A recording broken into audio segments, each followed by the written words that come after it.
حلال آ جائے تاکہ میں اس سوال سے بچ جاؤں، تاکہ مجھے کسی کے سامنے ہاتھ نہ پھیلانا پڑے۔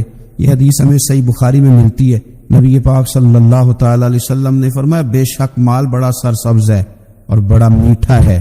فرمایا جس نے اچھی نیت کے ساتھ مال حاصل کیا نا، بڑا میٹھا ہے، بڑا سرسبز ہے، اور جس نے اچھی نیت کے ساتھ حاصل کیا اللہ اسے برکت عطا کر دے گا۔ تھوڑے پیسوں میں برکت ہو جائے گی، تھوڑے میں بھی، کیونکہ وہ تھوڑے پیسے ہوں گے پر ختم نہیں ہوں گے، ان میں برکت ہو جائے گی نیت اگر ٹھیک ہے۔ اور حضور صلی اللہ تعالی علیہ وآلہ وسلم نے ارشاد فرمایا اگر کسی نے بری نیت کے ساتھ حاصل کیا تو اس میں برکت نہیں ہوگی، اس کے اندر پھر اس کے لیے وہ خیر نہیں ہوگی جو اچھی نیت پہ ہوتی۔ اور فرمایا یہ ایسا رزق ہے جسے کھائے گا پر پیٹ نہیں بھرے گا، سیر نہیں ہوگا۔ رزق کس نے کھا لیا ہے؟ چونکہ نیت یہ تھی نا کہ تفاخر کے لیے جمع کرنا، دولت ہونی چاہیے، بنگلہ ہونا چاہیے، لوگوں کو پتہ چلے کہ یہاں بھی ایک سیٹھ صاحب ہوتے۔ تو یہ نیت پر ڈیپینڈ کرتا ہے کہ آپ کا ارادہ رزق کماتے کیا ہے۔ بہت زیادہ محنت کرنے کی کوشش کریں، بالخصوص نوجوان اپنے دلوں کے اندر یہ جد و جہد پیدا کریں کہ ہم نے محنت کر کے رزق کمانا ہے۔ یہ جو ہاتھ پھیلاتے ہیں یہ بزدل لوگ ہوتے ہیں، یہ کمزور لوگ ہوتے ہیں۔ یہ ہاتھ جب کسی کے آگے کوئی شخص پھیلاتا ہے تو اپنی خودداری کا سودا کرتا ہے، اپنی عزت بیچتا ہے، اپنے وقار کو داؤ پہ لگاتا ہے۔ جب وہ ہاتھ پھیلاتا ہے کشکول طلب جب دراز کرتا ہے، کبھی بھی اللہ کے علاوہ، اللہ کے محبوب علیہ السلام کے علاوہ آپ کسی کے سامنے کشکول طلب دراز نہ کریں۔ اور میری ساری زندگی یہ رائے رہی ہے کہ اچھا تاجر وہ ہوتا ہی نہیں جو پیسے زیادہ کماتا ہے، اچھا گھر کا سربراہ وہ نہیں ہوتا جو دولت زیادہ جمع کرے، بلکہ اچھا آدمی تو وہ ہوتا ہے جس کے خرچے کم ہوتے، جو اس کے پاس ہے اس کے اندر اسے مینج کرنا آتا ہے۔ اگر اس کے پاس 1000 روپے ہے تو اسے سارا دن 1000 میں نکالنا آ جائے تو اس شخص کی عزت محفوظ ہے، اس کی عزت محفوظ ہے۔ اور اگر 10,000 کے اندر بھی اسے طبیعت نہیں ہے، اسے چاہت نہیں ہے، اسے خبر ہی نہیں ہے میں نے کس طرح وقت گزارنا ہے، تو پھر یہ شخص اپنے آپ کو بھی رسوا کرے گا اور اپنوں کے لیے بھی شرمندگی کا باعث بنے گا۔ محنت کریں، کوشش کریں، اپنے آپ کو فارغ نہ رکھیں۔ فارغ آدمی کو زنگ لگ جاتا ہے۔ فارغ تو کوئی گھر پڑا رہے تو بعض لوگ کہنے لگتے ہیں کہ یہاں تو جنوں کا قبضہ ہو گیا ہے۔ فارغ ذہنوں پر شیطانوں کا قبضہ ہو جاتا ہے۔ کچھ کریں، محنت کریں، جد و جہد کریں، آگے بڑھیں۔ ہمارے بزرگ فرماتے ہیں کہ پانی چل رہا ہو تو وہ پاک ہوتا ہے، اگر کھڑا ہو جائے تو پھر اس کے پاک ہونے کا مسئلہ بدل جاتا ہے۔ چلتے رہیں، حرکت کریں، جد و جہد کریں، آگے بڑھیں، ہمت کریں۔ جو لوگ ہمت کرتے رب تعالیٰ ان کی مدد کرتا ہے۔ آپ تجارت کریں، حضور صلی اللہ علیہ وسلم نے تجارت فرمائی، نبی پاک صلی اللہ علیہ وسلم نے تجارت فرمائی۔ کتنا بڑا درجہ حضور نے ارشاد فرمایا۔ اللہ کے پیارے محبوب صلی اللہ تعالی علیہ وسلم ارشاد فرمانے لگے، یہ حدیث پاک آپ کو ترمذی میں اور دیگر کتابوں میں ملے گی۔ فرمایا جو تاجر سچا ہوگا نا، تجارت کرے پر سچ بولے، سودا جو ہے وہی بتائے، سچا جو تاجر ہوگا اسے اللہ تبارک و تعالی قیامت کے دن نبیوں، صدیقوں اور شہیدوں کے ساتھ جگہ عطا فرمائے گا۔ اور اتنا بڑا درجہ، یعنی اسے صدیقین کے ساتھ کھڑا کر دیا، شہداء کے ساتھ، حالانکہ یہ شہید نہیں ہوا، یہ تو دکان کرتا رہا وقت پہ، اللہ نے اسے اپنے انبیاء کے ساتھ جگہ دے دی۔ اس کا مطلب ہے رب صرف مسجد میں نہیں ملتا، دکان پہ بھی مل جاتا ہے۔ شرط یہ ہے کہ دیانتداری کے ساتھ تجارت کی جائے، دیانتداری کے ساتھ۔ ایک تو یہ کہ یہ کام کرے، پھر یہ کہ بہت سارے صحابہ کھیتی باڑی کرتے تھے، بہت سارے صحابہ، اور حضور صلی اللہ تعالی علیہ وسلم نے فرمایا اگر تم نے کوئی درخت لگایا، پودا لگایا، تو جو بھی جاندار اس سے نفع حاصل کرے گا اللہ تمہیں اس کا اجر عطا کرے گا۔ کوئی بھی آپ کھیتی باڑی کریں، محنت کریں، جد و جہد کریں، پھر اس سے آگے ہاتھ سے مزدوری کرنا ہے، ہاتھ سے مزدوری۔ میرے دادا جان کا انتقال، ان کی عمر 90 سال سے زیادہ تھی جب وہ دنیا سے گئے تھے۔ تو آخری دن غسل کے بعد جب میں نے ان کے ہاتھ کو کھولا تھا تو تب بھی ان کے ہاتھوں پر محنت کے نشان تھے، ابھی بھی ان کے ہاتھوں پہ چھالے تھے، وہ جو پکے پڑ گئے تھے نا وہ ساری زندگی رہے میرے والد صاحب کے ہاتھوں پہ ہمیشہ۔ کیونکہ دامان توکل کی یہ خوبی ہے کہ اس پر پیوند لگے ہوتے پر دھبے نہیں ہوتے۔ محنت آپ کریں، محنت کے نشان ہونے چاہیے، کرپشن کے داغ نہیں ہونے چاہیے۔ آپ تھک جائیں کام کرتے، لیکن میرے بھائی اس طرح نہ ہو کہ لوگ، میں نے کئی دفعہ کہا ہے کہ روب کپڑوں کا نہیں ہوتا، روب تو کردار کا ہوتا ہے۔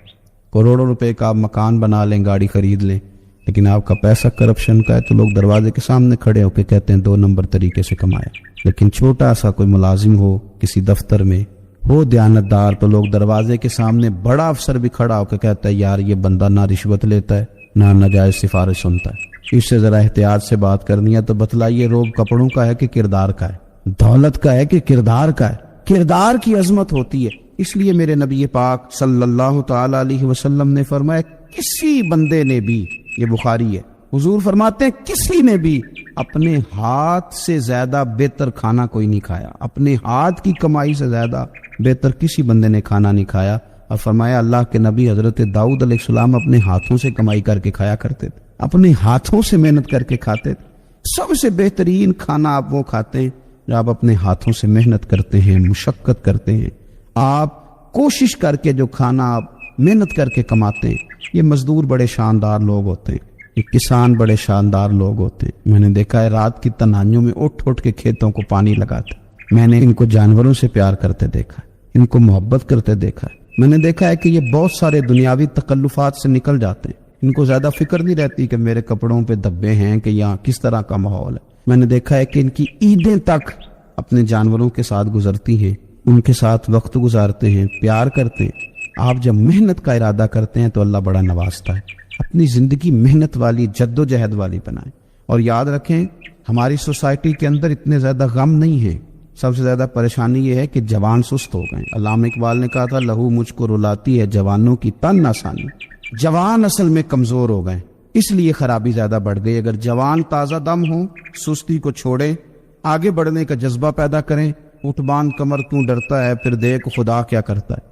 کوشش کریں، ہمت کریں، محنت کے ساتھ رزق کمائیں، اپنوں کا سہارا بنیں، اپنوں سے پیار کریں۔ اتنے زیادہ غریب لوگ نہیں ہیں ہمارے ہاں، صرف یہ ہے کہ جو محنت کر سکتے ہیں انہوں نے محنت چھوڑ دی ہے۔ سورہ ابراہیم کی پہلی آیہ مبارکہ میں فرمایا کہ الف لام را کتاب انزلناہ الیک لتخرج الناس من الظلمات الی النور۔ فرمایا اے محبوب علیہ السلام، یہ کتاب ہم نے آپ پر نازل کی ہے تاکہ آپ لوگوں کو اندھیروں سے نور کی طرف لے جائیں، تاکہ آپ لوگوں کو اندھیروں سے نکال کے نور عطا فرما دے۔ بِإِذْنِ رَبِّهِمْ إِلَىٰ صِرَاط، اور اپنے رب کے حکم سے اپنے رب کے رستے کی طرف لوگوں کو لے دے۔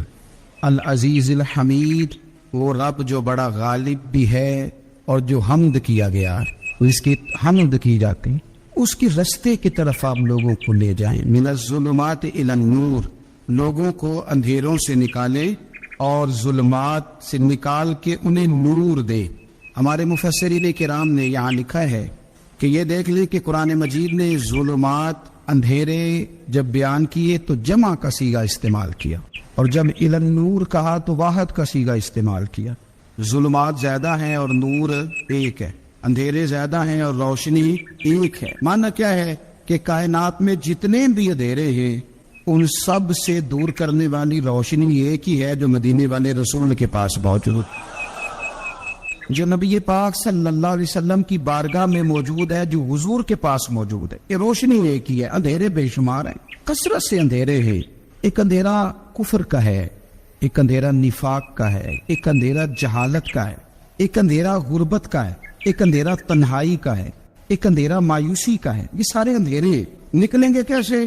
جب ہم کسی اور سے روشنی نہیں لیں گے، روشنی لیں گے رسول پاک کی بارگاہ سے۔ اعلیٰ حضرت فاضل بریلوی رحمۃ اللہ تعالیٰ علیہ نے نا ایک بات یہاں بیان فرمائی ہے، وہ بڑی عجیب اور بڑی انوکھی ہے۔ اعلیٰ حضرت فرماتے ہیں کہیں اور سے تم روشنی لو گے نا تو یہ پہر دو پہر رہے گی، یہ جتنی چاندنی جتنی روشنی ہے یہ ڈھل جاتی ہے، ڈھل رہی ہوتی ہے۔ یہ چاند کی جو چاندنی ہے نا یہ ڈھلتی ہے، پورے عروج پہ جاتا ہے، پھر کم ہوتا ہے، پھر کم ہوتا ہے، پھر کم ہوتا ہے، پھر کم ہوتا ہے۔ فرماتے ایک روشنی ایسی ہے جو کبھی کم نہیں ہوتی، اور اس روشنی کا نام نور مصطفیٰ ہے صلی اللہ تعالی علیہ وسلم۔ فرمانے لگے ماہ مدینہ اپنی تجلی عطا کرے، اے ماہ مدینہ اپنے تجلی عطا کرے۔ یہ ڈھلتی چاندنی تو پہر دو پہر کی ہے، یہ جو ہمارے پاس چاند کی چاندنی ہے یہ تو ڈھل رہی ہے، پہر دو پہر رہے گی۔ اے ماہ مدینہ آپ اپنی تجلی عطا، یا رسول اللہ ایک اندھیرے سے نکلیں گے دوسرے میں گم ہو جائیں گے، دوسرے سے نکلیں گے تو پتہ نہیں کون سا رستہ ملے گا، آپ مہربانی کریں، اے ماہ مدینہ ہمیں اپنی تجلی عطا کرے، آپ اپنا کرم فرمائیں۔ اندھیرے بہت سارے، نور ایک ہی ہے، نور ایک ہی ہے، اور اس نور کا نام محمد مصطفیٰ ہے صلی اللہ تعالی علیہ وسلم۔ نور ایک ہے میرے عزیز، آپ جتنا مرضی بھاگ لیں، جتنا مرضی دوڑ لیں، جتنی مرضی آپ ترقی کر لیں، پڑھ لیں، جو مرضی کر لیں، اندھیرے پیچھا نہیں چھوڑتے، اس لیے کہ یہ اندھیرے گہرے ہیں، ان کے مختلف روپ ہیں، ان کے مختلف رنگ ہیں۔ یہ مختلف طرح کے اندھیرے ہیں، یہ آپ کا پیچھا تب چھوڑیں گے جب آپ نور مصطفیٰ سے روشنی حاصل کریں۔ میرے رسول پاک صلی اللہ علیہ وسلم نے ہمیں روشنی دی ہے، میلاد والے محبوب صلی اللہ تعالی علیہ وسلم نے ہمیں نور دیا ہے، اور ہر موقع پر روشنی دی ہے۔ ہر موقع پر کسی ایک موضوع پر آپ رسول پاک صلی اللہ تعالی علیہ وسلم کی کسی ایک موقع پر آپ حضور کی تعلیمات حاصل کرنا چاہیں گے تو درجنوں حدیثیں ملیں گی، آپ کو سینکڑوں کے لحاظ سے اشارے اور تعلیمات ملیں گی، ہر چیز آپ کو میسر آئے گی اور آپ کو لطف آئے گا۔ میں کل ایک بزرگ کی بات سن رہا تھا، مجھے بڑا مزہ آیا۔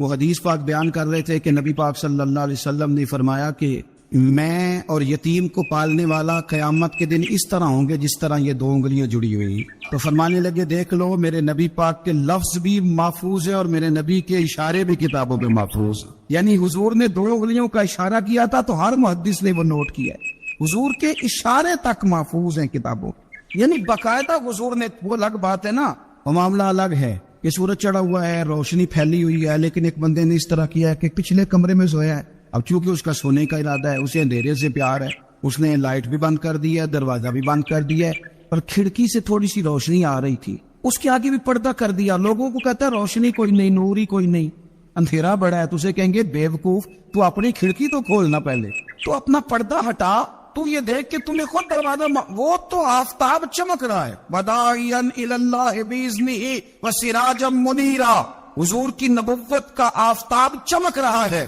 کوئی سیکھنے ہی نہیں نکلتا، ٹائم ہی کوئی نہیں، مصروفیت ہی بڑی ہے۔ نکاح کا ٹائم آیا تو ساری چیزیں سیکھ لی، آداب نکاح نہیں سیکھے، قرآن و سنت نکاح کے بارے میں کیا فرماتے ہوئے نہیں سیکھے، سارے لوگ لگے ہوئے ہیں ڈیوٹی کرنے، شادی آ گئی، شادی آ گئی، کپڑے بنا لو، لیکن جو میاں بیوی کے حقوق تھے وہ نہیں سیکھے کسی سے جا کے، تو شادی کے چوتھے دن ہی لڑائی شروع ہو گئی۔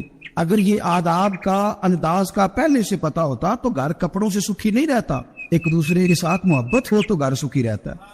تو جو ایسا چیز تھی وہ سیکھی نہیں، یہی رویہ ہمارا سارے کاموں میں۔ محبوب نے جو ہمیں ہدایت عطا فرمائی تھی، جو روشنی دی تھی، ہم نے اس سے فائدہ نہیں لیا۔ اور اب میلاد شریف کا مہینہ آیا ہے، تو میلاد شریف کا مہینہ بھی آپ نے یہ محفلیں ان لوگوں کے سپرد کرنی ہیں جو اللہ خیر کرے، ہاتھ میں جن کے سپیکر ہوگا، کبھی بھاگ کے ادھر جائیں گے، کبھی دوڑ کے ادھر جائیں گے، اور وہ کہیں گے کہ میں تمہیں میلاد سنا رہا ہوں، تمہیں کیا پتا، میں بتاتا ہوں۔ آپ نقطے نہ بیان کریں، آپ میلاد والے رسول صلی اللہ علیہ وسلم کی سیرت کا ایک باب کھولیں، آپ بتائیں نبی پاک صلی اللہ علیہ وسلم نے بحیثیت باپ کیسے وقت گزارا، بحیثیت ایک شوہر کے کیسے وقت، آپ ایک ایک چیپٹر سیرت کا کھولیں، آپ لوگوں کو تعلیم دے، بس کریں۔ کروڑوں روپیہ جلسوں پہ لگتا ہے، کیا دے رہے ہیں آپ قوم کو؟ اور قوم بھی کہتی ہے بڑا چسکا آیا، بڑے نقطے سنے، کچھ آداب بھی سیکھے، اس میں سے ملا بھی۔ یہ محفل ہے، آج کو میلہ نہ منائیں، میلہ اور ہوتا ہے، محفل اور ہوتی ہے۔ میلے میں لوگ جاتے ہیں، گھوم پھر کے آتے، کہتے ہیں پنگوڑے اچھے تھے، اس کے اندر کھلونوں کی دکانیں اچھی تھی۔ میلہ میلہ ہوتا ہے اور محفل محفل ہوتی ہے، تو محفل کو محفل بنائے، میلہ نہ بنائے، مہربانی فرمائے۔ میرے عزیز، آپ میری بات پر غور کریں گے اور اسے یاد رکھیں گے۔ ایک تو ہے کہ ایز اے اسپیشل میرے نبی پاک نے تعلیمات، اور ایک یہ کہ حضور ویسے کسی سے گفتگو کرے تو اللہ اسے ہدایت عطا فرما دے۔ اسیرۃ النبویہ میں موجود ہے، حضرت بریدہ اسلمی رضی اللہ تعالیٰ عنہ صحابی ہیں، وہ فرماتے کہ جب ابو جہل نے اعلان کیا نا کہ جو معاذ اللہ ثم معاذ اللہ نقل کفر نہ باشد، حضور ہجرت کر کے مکہ مکرمہ سے مدینہ طیبہ جا رہے، تو جو سید عالم صلی اللہ علیہ وسلم کو گرفتار کرے گا اسے 100 سرخ اونٹ دیے جائیں گے۔ آج ہمارے زمانے میں سائبر نسل کی گائے بھینس بڑی مہنگی ہے، تو 100 گائے وہاں سے لے آئے تو کتنے کروڑ بنا۔ عرب میں سرخ اونٹ بڑا مہنگا تھا اور 100 ملے گا، تو بڑے بڑے لوگوں کے لیے بڑا اچھا موقع مل گیا امیر بننے کا، تو بڑے لوگ بھاگے۔ بریدہ کہتے ہیں میں اکیلا نہیں، 70 بندے میں نے ساتھ لیے، چونکہ نام ہی بہت تگڑا تھا، 70 بندے ساتھ لے کے میں گیا حضور کو گرفتار کرنے۔ تو مکہ مکرمہ سے کوئی 70-75 کلومیٹر کے فاصلے پر میں نے نبی پاک صلی اللہ علیہ وسلم اور جناب صدیق اکبر کو پا لیا۔ کہتے ہیں جب 70 سواروں کے ساتھ، ان کے ہاتھ میں نیزے ہیں، تلواریں ہیں، ان 70 سواروں کے ساتھ جب میں وہاں پہنچا اور جناب صدیق اکبر رضی اللہ تعالیٰ عنہ نے ہمیں آتے ہوئے دیکھا تو تھوڑا گھبرائے۔ کہتے ہیں صدیق اکبر گھبرا رہے تھے کہ 70-71 بندے آگے، پر حضور زیر لب تھوڑا تھوڑا مسکرا رہے، اور نبی پاک صلی اللہ علیہ وسلم بڑے اطمینان کے ساتھ بیٹھے۔ بریدہ آ گئے اور جب آ کے کھڑے ہوئے نا تو حضور نے پوچھا تمہارا نام کیا ہے؟ ایک بندہ گرفتار کر دیا آیا ہے۔ میں نے کہا کہ جب آپ کو بڑا ڈر چڑھا ہو تو روشنی مدینے والے رسول عطا کرے گی، چاروں جانب خوف ہو تو نور میرے نبی سے لے لو،